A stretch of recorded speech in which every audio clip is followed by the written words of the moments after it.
Paano nga ba kumita dito kay Pi Network? What is up mga paps, and welcome back naman po sa ating channel. In this video naman po is ituturuan po sa inyo kung paano nga ba kumita dito kay Pi Network. So para po sa mga hindi pa nakakaalam, ito pong si Pi Network ay isa sa mga trending application ngayon kung saan pwede po tayong kumita ng malaki. Bakit? Kasi po sa app na ito pwede po tayong makapag-mine ng cryptocurrency, which is yung tinatawag na Picoin. Tulad lang din ng Bitcoin, meron siyang value sa ating market. Since crypto siya, pwedeng bumaba or tumaas yung kanyang value. Pero at this moment mga paps, yung value po ng Picoin is nasa around 0.83 USD na po siya. And malaki po yung possibility na tataas pa po yan. So if meron kang hawak or na-mine na Picoin, pwede nyo na po siyang ma-withdraw since meron na po siyang value sa ating market today. And pwede kayong mag-search mga paps ng video tutorial para po mag-guide kayo kung paano nyo ma-withdraw yung hawak nyong Picoin. And ngayon naman po mga paps, isituro ko sa inyo kung paano nga ba makapag-mine ng Picoin para kumita tayo dito kay Pi Network. Ngayon, if wala pa kayong Pi Network, pwede nyo po siyang ma-download sa Play Store. Search nyo lang po mga paps. And ilalagay ko na lang din po sa description box yung link po ng app na to para po may access kayo sa pag-download. And after nyo pong ma-download mga paps, open lang natin. So pag open nyo po ng Pi Network, ito po yung pinaka-home niya, which is makikita dito mga paps. Dito sa gilid may chat, may percentage, meron ding tao na icon. Then sa baba niyan makikita yung parang charge icon. So as you can see, nakakulay green na po yung akin. So ibig sabihin po, nagmamine na po ng Pi itong account ko. Pero if hindi pa po yan naka-green mga paps, lalo na if bagong download nyo pa lang siya, ibig sabihin hindi pa po yan naka-activate. So ang kailangan nyo lang gawin is i-click lang po yan. Bali ito po yung itsura niya if hindi po siya nagmamine. So click mo lang po yan, then click mo lang po yung mine.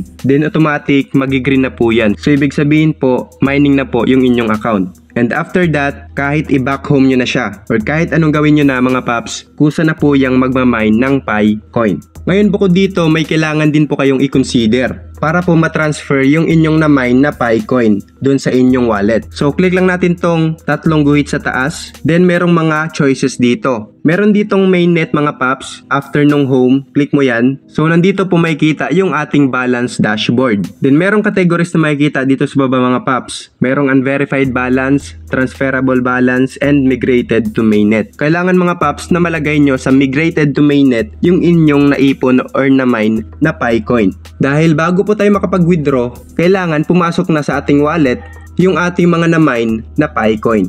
Ngayon, paano naman natin matransfer yung ating transferable balance dito sa migrated to mainnet? Sa baba mga paps, merong mababasa na mainnet checklist. Click natin yan.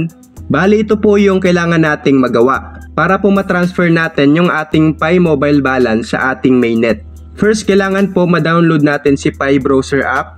So in my case, na-download ko na siya mga paps, kaya nakalagay dito, completed. Then after that, kailangan po natin makapag-create ng Pi wallet. Then meron po silang ipoprovide na wallet address, kailangan nyo lang po i-confirm yon. So sa akin, completed na po siya mga paps. Then after that, kailangan natin makapag-voluntarily commit para po ma-lock up yung ating or portion ng ating transferable balance. Meron naman po siyang guide mga paps if hindi nyo pa po siya na-complete. Then yung ating step 5 is yung secure your account. So kailangan din po siyang ma-complete. Then after po nung secure account is yung sign acknowledgement to receive tokens. Kailangan nyo lang po dito mabasa and basahin yung token acknowledgement which is required to migrate your transferable Pi balance to the mainnet blockchain. So napaka-importante ng stage na to mga paps. Then after that, kailangan po natin makapag-submit ng KYC application para po ma-verify yung ating identity. So as you can see, ito po yung stage kung saan hindi ko pa po na-accomplish or nako-complete. Para po makomplete yan mga paps, click lang natin yan, itong arrow. Ngayon, since hindi ko pa po na-complete yung 30 mining sessions, ito po yung lumalabas sa akin. Mababasa dito, thanks for your interest in Pi KYC verification. Slots are not available at this time. So wala pa pong available slot para po makapag KYC verification ako. So ang sabi dito mga paps, makakatanggap ako ng invitation if meron na pong available slot. So if hindi nyo pa po na-complete yung 30 mining sessions, ibig sabihin, hindi pa po tayo pwedeng makapag-apply makapag-apply for KYC verification. Ngayon, back lang natin since hindi pa po tayo pwedeng makapag-apply for KYC verification. Ngayon naman mga paps, if na-complete nyo na yung KYC application, proceed na po kayo dito sa wait for KYC results. So yung KYC results po is magde-depend po sa identity verification nyo, which is itong KYC application. So kailangan po match lahat ng information nyo para di magka-problema dito sa KYC results. Then after that mga paps, yung last step po is itong migrate to mainnet. Ibig sabihin, after nyo pong makomplete yung step 1 to 8, pwede na po nating ma-migrate yung ating transferable balance papunta dun sa ating wallet. Then pwede nyo na pong magamit yung mga unlock portion ng inyong Pi balance after the 14-day pending period. While yung other lock portion, magiging transferable lang siya after po ng expiration ng inyong selected lock-up duration. So once na na-migrate nyo na yung transferable balance nyo papunta dun sa inyong wallet, makikita na po yan dito.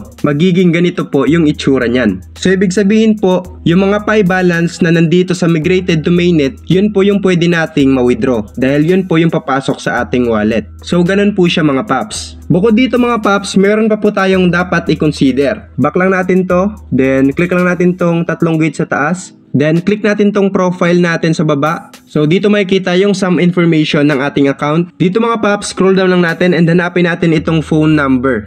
And make sure nyo mga paps na dapat verified po itong ating phone number dito. Kasi po bago po natin maklaim yung mga coins na namay natin is kailangan dapat verified yung ating phone number dito. And mabasa naman yan dito mga paps. You will need to verify your number in order to claim the coins you mine. So napaka-crucial po ng step na yan. Kailangan nyo pong i-verify yung ating phone number. So yun lang naman mga paps yung kailangan lang din natin i-consider. So bali ganun lang naman po kumita dito kay Pi Network. Make sure nyo lang mga paps na nasundan nyo yung ating mga steps para po sure nakikita ka dito kay Pi Network. And hanggang dito lang po ang video na ito. Sana kay papanos nakatulong. Have a nice day, thank you and goodbye, peace out.